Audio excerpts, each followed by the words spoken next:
자, 그러면 미스터 마켓도 한번 가볼까요? 네. 야, 근데 이 원달러 환율이 이게 심상치 않네요. 원달러 환율. 네, 헤드라인을 주세요. 미 긴축 장기화 우려 원달러 환율이 어제 하루에 18원이 올랐어요. 그래서 얼마가 됐냐? 1323원. 와. 차트를 하나 좀 보여주실 수 있나요? 야, 이게 올해 들어서 원달러 환율 추이거든요. 1273원이 시작했어요. 1월 2일 날. 근데 저 저점 있죠? 저게 1월 말에 1220원. 1220원. 이때 뭐라 그래? 야, 1100원대 본다 이제. 그죠. 그리고 저게 정확하게 주식 차트하고 역방향이죠.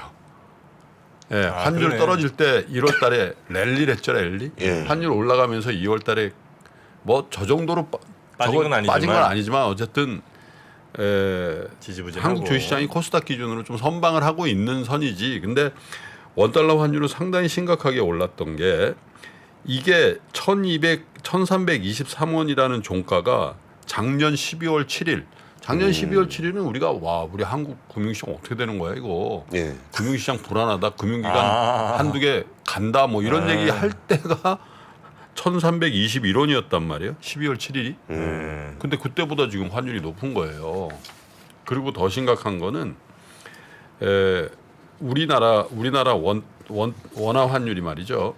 전 세계 신흥국 통화 가운데 러시아 루블을 제외하고 2월 한 달 동안에 가장 많이 빠진 통화예요. 아, 러시아랑 비교할 정도예요? 아니, 웃을 일은 아닌데 2월 원화 가치가 달러 대비해서 6.32%가 빠졌거든요. 네. 뭐 6.32 가지고 그래. 코스닥은 하루에 10%. 이게 한 나라의 통화 가치이기 때문에 한 달, 그것도 한 달도 안 되죠. 2월 짧고 그죠?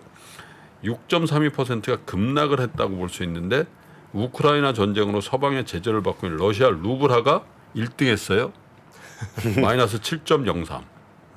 그 친구는 1등할 자격이 있죠. 1%포인트 차이가 안 나요. 그러니까 사실 2월 달에 이 원화의 약세는 글로벌 달러 강세라는 측면을 감안하더라도 조금 특기할 만한 모양새가 나왔다. 이렇게 봐야 되는데 두 가지입니다. 하나는 무역 적자가 계속 확대된다 이거죠.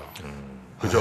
그죠. 무역 적자라는 게 뭡니까? 이제 무역으로 벌어들이는 것보다 나가는 돈이 더 나간다. 그럼 여기서 빈자리가 생겼다. 그럼 달러의 수급상 공급보다 수요가 더 많아졌다는 얘기잖아요. 예. 그러니까 원화가 약세가 될 수밖에 없는 거고 또 하나는 지난주죠. 우리 금통위에서 이제 금리 동결을 했잖아요. 네. 근데 금리 동결은 사실 이제 내부적인 경기라든지 뭐 이런 부분, 가계부채 문제 이런 부분을 종합적으로 고려했을 때 금리 동결에 대해서 우리 세 명 다 금리 동결할 거다라는 얘기를 했고 그래서 금리 동결이 됐는데 어쨌든 같은 기간에 미국 연준의 스탠스를 예고하는 발언, 예. 예고하는 지표는 매우 긴축적으로 나오고 있다는 거죠. 그렇죠. 예를 들면 1월 근원 PCE 지수가 가격 지수가 작년 같은 경우에 4.7% 골랐잖아요. 이게 예. 예상치 4.4%보다도 높고 전월에 4.6%보다도 높다. 어제 얘기했잖아요. 예. 근데 이런 것들은 사실 PCE 가격 지수가 사실 미국의 소비자들이 체감하는 이런 가격 지수라고 할 수가 있거든요. 어떻게 보면 CPI보다도 더. 네. 그죠? 근데 그런 부분들이 이제 3월 그 FOMC에서 반영될 거다. 이런 이제 예측들이 많이 나오고요.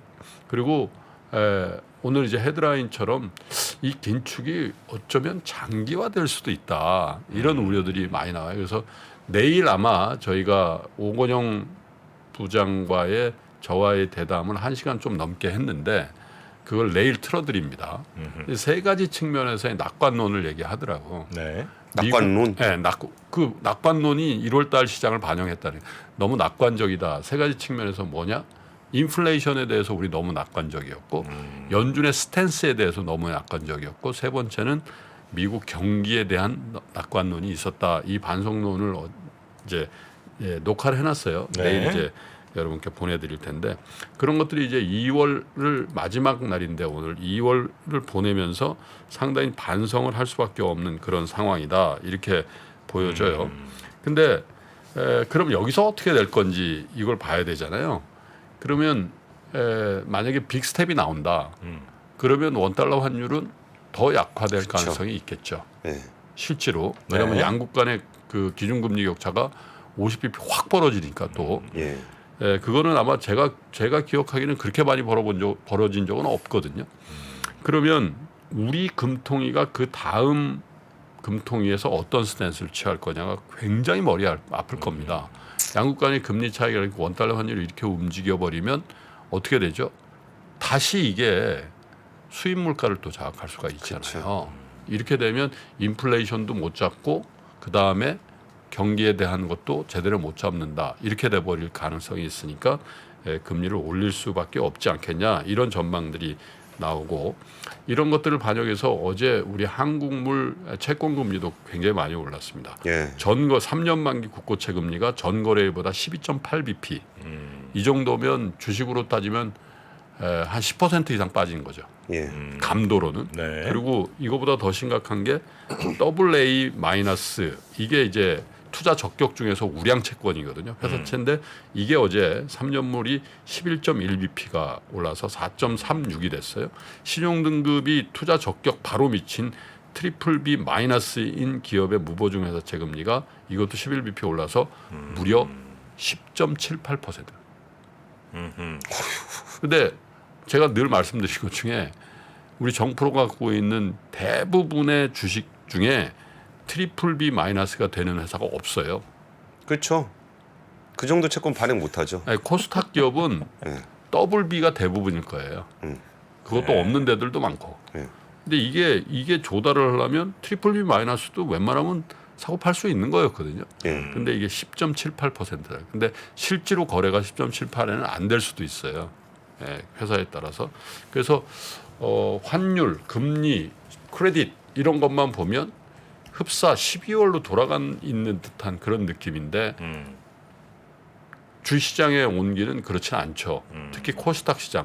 어제도 주시장 그 유가증권 시장은 빠졌는데 코스닥 시장은 플러스 났어요. 그래서 약간은 코스닥 시장의 재료주, 테마주 이런 쪽으로 빠른 순환매를 하면서 일종의 머니게임 같은 그런 느낌을 주는 그런 장세였다. 2월이. 그래서 이제 3월에 물론 이제 미국의 긴축 모드라는 이런 게 조금 안정화되면서 다시 우리 주식시장이 반등할 수도 있다 이런 전망들도 있습니다만 어쨌든 지금부터는 환율, 크레딧 그리고 금리에 대한 추이를 조금 더 긴장하면서 모니터링하고 거기에 대해서 제대로 된 해석을 해야 될 상황으로 갔다 이렇게 봐야 될 것 같습니다. 네. 회사 신용 등급은 딱히 뭐 HTS 같은 데 안 나오죠? 안 나올 겁니다. 예. 지금 찾아보니까 주한진 정도가 BBB 정도 되네요. 주한진, 네. 한진 계열사죠. 한진그룹의 아. 한진택배 뭐 이런 거 네. 하는데. 좀 있으면 김한진 박사님 나오십니다. 네. 주한진. 한진 없어요 근데 저는. 그러니까 정프로님이 가지고 계신 종목들은 네. 대부분 회사채 발행은 안 될 거예요. 그렇지. 테라퓨틱스 일단 옵트론텍 시용등 없고 안 돼요? 옵트론텍 그래서 보통 전환사채 같은 거 자화전자. 발행 많이. 자화전자는 좀 나올 것 같은데. 예스24. 예스24 네. 계속 하려고? 야스. 그만해야죠 저도. 네. 자 얼른 이제 마무리하고 네. 이제 박병창 이사님이 또 오실 시간이 됐습니다. 네. 그러면 우리 권수리 팀장님은 이쯤에서 보내드릴까요? 예. 네 오늘도 고생하셨고 좋은 뉴스 내일도 좀 부탁드리겠습니다. 예, 알겠습니다. 고맙습니다. 감사합니다. 네. 이 3박자가 나오면서 결론적으로 말하면 급매물이 딱 소진된 거예요. 그래서 급매물 윗단으로 갈 거냐, 그 아랫단의 가격 이때가 나오면 그 아래로 갈 거냐, 지금 분기점에 있는 것이고, 여러분들은 더 정확하게 들으시려면 한두 달 뒤에 저를 만나시면 좋겠지만 그럴 일은 거의 없을 테니까 지금 최선을 다해서 설명을 드리고 있고 결론을 내려고 할 거예요. 그래서 결론적으로 굳이 딱 선택을 드리자면 임형록 교수의 부동산 전망 그 결론이 궁금하다면 3프로TV 멤버십에서